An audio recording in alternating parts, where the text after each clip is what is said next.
Esto es Democracy Now!, democracynow.org, el informativo de Guerra y Paz. Soy Amy Goodman. Tras 2 días de búsqueda, en el mayor operativo en la historia de Minnesota, las autoridades detuvieron a un hombre de 57 años acusado de asesinar a la legisladora demócrata y expresidenta de la Cámara de Representantes de Minnesota, Melissa Hortman, y a su esposo en su casa en la madrugada del sábado 14 de junio. El sospechoso, Vance Bolter, también está acusado de disparar y herir al senador estatal John Hoffman y a su esposa Yvette en su casa. Las autoridades dicen que Bolter llevó a cabo los disparos disfrazado de policía y oculto tras una máscara de rostro humano. Más tarde se descubrió una lista de objetivos escrita por el atacante que contenía los nombres de otros 70 objetivos potenciales, incluidos decenas de legisladores demócratas defensores del aborto y varios centros de la organización de planificación familiar Planned Parenthood. Las autoridades también hallaron volantes relacionados con las protestas contra Trump celebradas el sábado, lo que llevó a muchos organizadores y autoridades de Minnesota a pedir que no se realizaran las protestas debido a preocupaciones de seguridad. Bolter ha sido descrito como un partidario de Trump y un opositor del aborto y de los derechos de la comunidad LGBTQ. Melissa Hortman había sido presidenta de la Cámara de Representantes de Minnesota desde 2019 hasta este año, y entre sus victorias legislativas se encuentran consagrar el derecho al aborto en la Constitución estatal y garantizar almuerzo gratuito para los escolares del estado.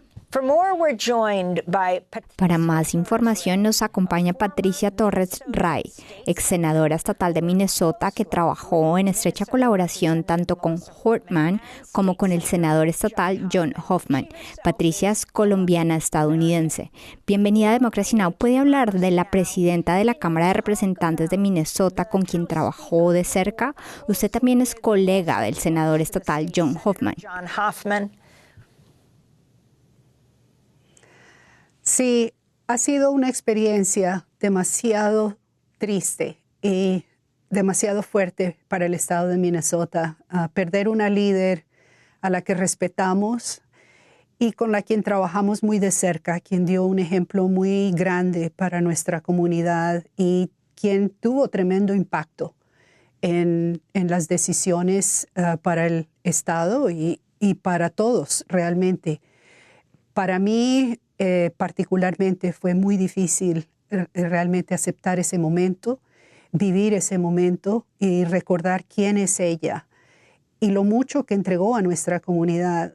Melissa Hortman no solo fue capaz de movilizar a la Cámara de Representantes, que es realmente la más difícil de unificar, porque la Cámara de Representantes, a diferencia del Senado, es más grande.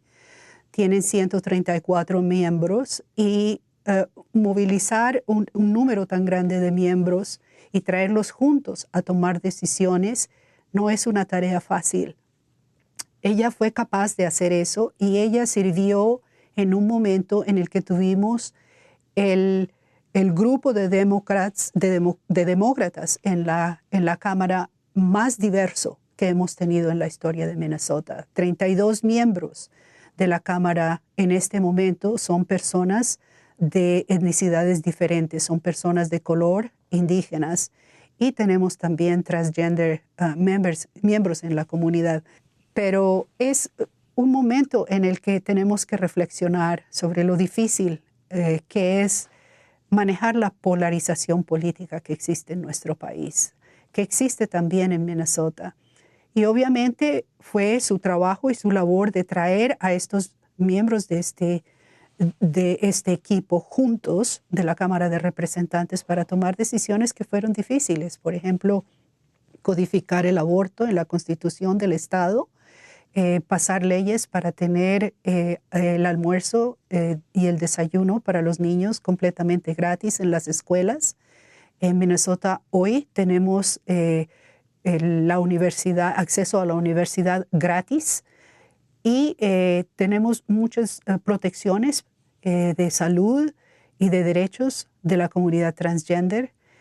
También hemos pasado leyes para proteger a las familias donde reciben un impuesto por cada niño y en Minnesota tenemos acceso a salud y al pago de al pago mientras la gente tiene que tomar tiempo por estar enfermo o por cuidar a un miembro de la familia. Entonces, este pago que pueden tomar durante este momento tan difícil en sus vidas es pagado en Minnesota. Este fue tal vez el logro más grande del que ella estaba más orgullosa, de poder ayudar a las familias y poder realmente tener estos beneficios para los niños en las escuelas. Creo que eso es lo que vamos a recordar de Melissa Horman y de su servicio al Estado y su servicio al país. No la vamos a olvidar. Realmente fue una líder con un carisma enorme y con una facilidad realmente de decirle a la gente las verdades. Ella muchas veces nos decía cuando íbamos a su oficina, eso no se va a poder hacer. Dígame cómo lo vamos a hacer, senadora. Si no tenemos el dinero, siempre nos ponía en la tarea de buscar cómo tomar esas decisiones en una manera muy pragmática, muy real, una persona a quien admiramos y vamos a extrañar significativamente en este estado. Quiero preguntarle sobre la lista de objetivos hallada en el auto de policía falso del atacante, luego de que éste saliera corriendo por la parte trasera de la casa cuando la policía llegó al frente después de que el atacante le disparara a su amiga Melissa Horman. La lista incluía, entre otros, el fiscal general de Minnesota, Keith Ellison, quien anteriormente fue el primer musulmán en ocupar un escaño de la Cámara de Representantes de Estados Unidos, Ilhan Omar, la primera persona refugiada en servir en el Congreso de Estados Unidos, quien representa a Minneapolis y a quien entrevistamos hace poco, y Tina Smith, una de las pocas mujeres en el Senado de Estados Unidos. El atacante, quien se describió a sí mismo en sus redes sociales como un partidario de Trump, es un cristiano evangélico blanco y tenía a 70 personas en su lista de objetivos, incluidos legisladores demócratas, defensores del aborto y de los derechos de la comunidad LGBTQ.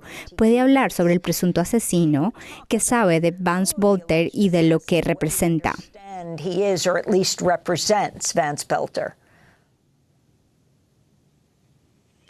Cada día estamos aprendiendo más de quién es esta persona. No tenemos toda la información, pero yo espero que toda esa información se revele prontamente al país. Es importante que entendamos quién es esta persona y cómo esta persona fue inspirada para cometer el crimen que ha cometido. Como muchos en este momento, estos crímenes son motivados por una ideología política y religiosa que es bastante problemática en este país. Cuando en este momento yo estaba tratando de leer y mirar otras circunstancias parecidas que han sucedido en el país, y hay un denominador común, que es esta afiliación con religiones y sectas políticas que tienen odio, realmente odio a las personas que están en este momento sirviendo al país o que tienen una vida pública, han manifestado públicamente, por ejemplo, que están en favor del aborto, en proteger los derechos de las mujeres. Esto es muy problemático para todas las mujeres y creo que tenemos que analizarlo desde ese punto de vista. El hecho de que es una persona evangélica en el que profesa su fe y comete un crimen de esta magnitud, nos llama a preguntarnos qué está pasando. ¿Qué está pasando con la fe de estos individuos? ¿Qué está pasando con lo que reciben como mensajes relacionados con su fe, relacionados con su afiliación política y con los líderes que admiran? Es un problema endémico que tenemos que analizar y que tenemos que enfrentar. Nos está afectando a todos, no solo a los líderes políticos en este momento, a las familias. Estamos mirando cómo suceden matanzas en las escuelas, por ejemplo. Lo que más me duele, creo yo, en este momento es que sabemos que existe un problema de esta magnitud en este país, que realmente el racismo y la ideología política ha llegado a magnitudes de criminalización y, sin embargo, no hemos hecho lo suficiente para pasar leyes de protección. Creo que es en eso en donde debemos enfocarnos en este momento. Quiero que escuchemos al gobernador de Minnesota, Tim Walz, quien el domingo por la noche denunció la violencia política. Estamos en un momento en este país en el que vemos estallar la violencia y eso no debe ser algo normal. Esa no puede ser la forma en que tratamos nuestras diferencias políticas.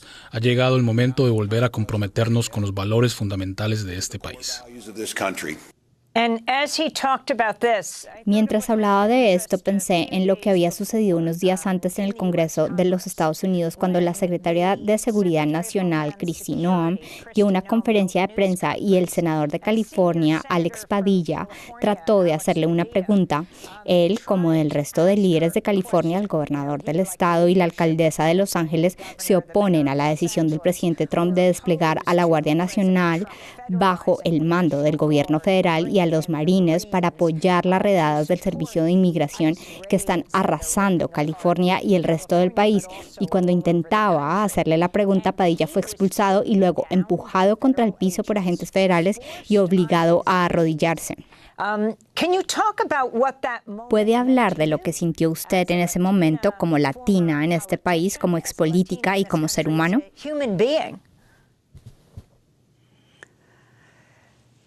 El trauma que estamos experimentando todos los latinos en este momento, en este país, todos los inmigrantes, el trauma que estamos experimentando, mirando las personas que están siendo encarceladas, mirando los líderes tomándose fotos con personas encarceladas en El Salvador, mirando cómo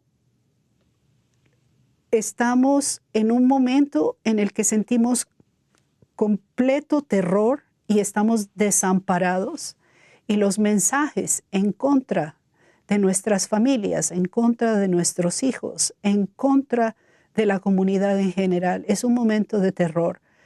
Y en el momento en que vemos una persona con tanto poder como es un senador de los Estados Unidos, arrastrado fuera de una conferencia, y ver que nadie actúa y nadie hace nada. Esa tal vez es el momento más difícil de aceptar, que en ese momento en el que lo vemos en la televisión al senador Padilla, entendemos la tristeza que experimentamos, el horror que estamos experimentando en vernos. Entonces, a nosotros, ¿quién nos va a proteger? ¿Quién nos va a proteger cuando un senador a ese nivel de poder no tiene protección? Y vemos lo que pasa después, que es que el Senado no hizo nada. El Congreso no está haciendo nada. No hay acción alguna para responder a lo que se ha hecho en contra del senador Padilla. Entonces, si el Senado no puede actuar para proteger uno de sus propios miembros, ¿qué podemos esperar de la protección para el resto de nosotros? Es un momento muy doloroso para todos nosotros en este país, y esperamos que el Senado tome acción para proteger a algunos de sus colegas y que pida la renuncia de la secretaria, quien no hizo nada en ese momento, pero actualmente dio un mandato o dio un statement diciendo que su mandato es liberar a las ciudades de los líderes que traen una agenda liberal. ¿Cómo puede ser posible que eso esté pasando en los Estados Unidos de América? No debemos aceptarlo. No podemos aceptarlo. Mientras el presidente Trump se dirigía a la cumbre del G7 en Canadá, en Calgary, escribió en sus redes sociales que espera presidir la mayor deportación masiva en la historia de Estados Unidos. Y por supuesto, las redadas de inmigración no solo están teniendo lugar en Los Ángeles. Allá en Minnesota, la joven y reconocida poeta Isabel López fue arrestada por agentes encubiertos la semana pasada en Minneapolis, en una protesta contra las redadas del Servicio de Inmigración ordenadas por Trump. ¿Puede hablar de esto? Sí, experimentamos gran dolor. Isabel López es una mujer muy conocida por muchos artistas y muchas personas que trabajan con nuestra comunidad. Y ella estuvo en ese momento en un altercado que no fue entendido por la comunidad. Se anunció como un raid, pero no fue un arresto. Y la verdad es que muchas personas vinieron y nosotros estamos realmente sintiendo el apoyo de la comunidad aquí. Y en ese momento lo sentimos cuando muchas personas vinieron a esta esquina a decir no pueden llevarse a estas personas, estos son trabajadores. Esto sucedió en un restaurante, en un lugar donde hay muchos restaurantes. Hay una comunidad inmigrante bastante grande y como el país puede entender, en estas comunidades hay mucha gente que está afuera en la calle, niños, familias. Entonces, en este momento viene una cantidad de gente a proteger a nuestra comunidad. Isabel fue una de esas personas que decidió que ella tenía la capacidad de poder venir en ese momento a proteger a las personas de nuestra comunidad. ¿Y qué sucede? Obviamente es enfrentada, tenemos videos, Georgia Ford, yo estoy muy agradecida a Georgia porque ella filmó, tiene toda la documentación, tiene todos los videos de lo que le pasó a Isabel. En ese momento fue arrastrada por una persona que tenía una máscara. Obviamente tenía que defenderse, imagínense, en ese momento. Entonces eso sucede y luego, un día después, ella es arrestada en frente de sus amigos, puesta en un carro que no tiene ninguna identificación por personas que no mostraron ninguna identificación y algunos que estaban enmascarados. ¿Cómo es posible que nosotros hemos llegado a un momento en el que tenemos ese tipo de acciones de ICE? ¿Cómo pueden venir a hacer esos arrestos creando horror en nuestra comunidad? Eso es lo que está sucediendo y creo que lo mínimo que pueden hacer realmente es proteger esos derechos. ¿Por qué me está deteniendo?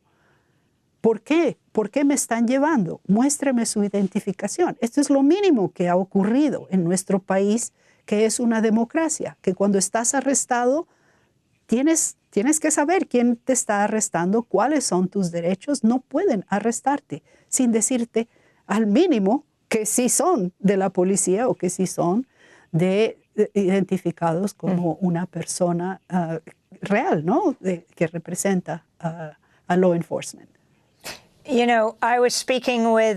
Yo estaba hablando con una joven inmigrante en la protesta contra Trump del Día Sin Reyes en Nueva York y estábamos hablando sobre el horror de lo que acaba de ocurrir en su estado, en Minnesota, con el asesinato de la expresidenta de la Cámara de Representantes estatal y el tiroteo contra el senador estatal perpetrado por un hombre que se hacía pasar por un policía e incluso tenía una placa y llevaba equipación táctica. Y esa joven inmigrante dijo que eso le recordaba a los agentes enmascarados y vestidos de civil que están deteniendo a la gente y se supone que uno debe creer que son agentes del orden público. Y si uno resiste y si se defiende o trata de alejarse, lo acusan de resistencia a la autoridad.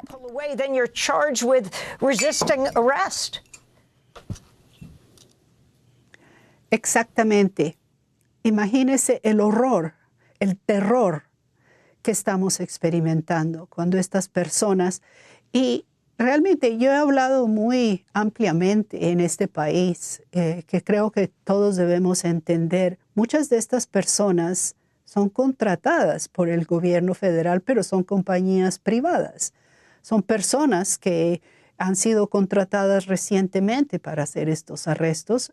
Ni siquiera sabemos si han sido realmente entrenadas para ejercer este tipo de poder en las comunidades. Pero eso es lo que estamos viendo. Muchos no tienen uniforme. Están enmascarados con alguna fotografía que fue divulgada aquí en Minneapolis. La máscara de uno de estos individuos tenía simplemente una bandera de los Estados Unidos cubriéndose la cara para hacer este tipo de arrestos y este tipo de ataques a nuestra comunidad con la bandera de los Estados Unidos, que se ha abusado como un símbolo de patriotismo. Y cuando yo veo la bandera hoy, simplemente me salen lágrimas. Lágrimas vienen a mi cara de ver la bandera de los Estados Unidos utilizada en este momento para hacer estas demostraciones por esta administración. ¿Cómo podemos admitir eso? ¿Cómo podemos apoyar el uso de la bandera para esto? Pero lo vemos constantemente. El símbolo de la bandera americana es otro símbolo hoy y trae otro sentimiento, y eso realmente lo debemos a esta administración. No vemos la bandera americana en la manera en como lo veíamos antes.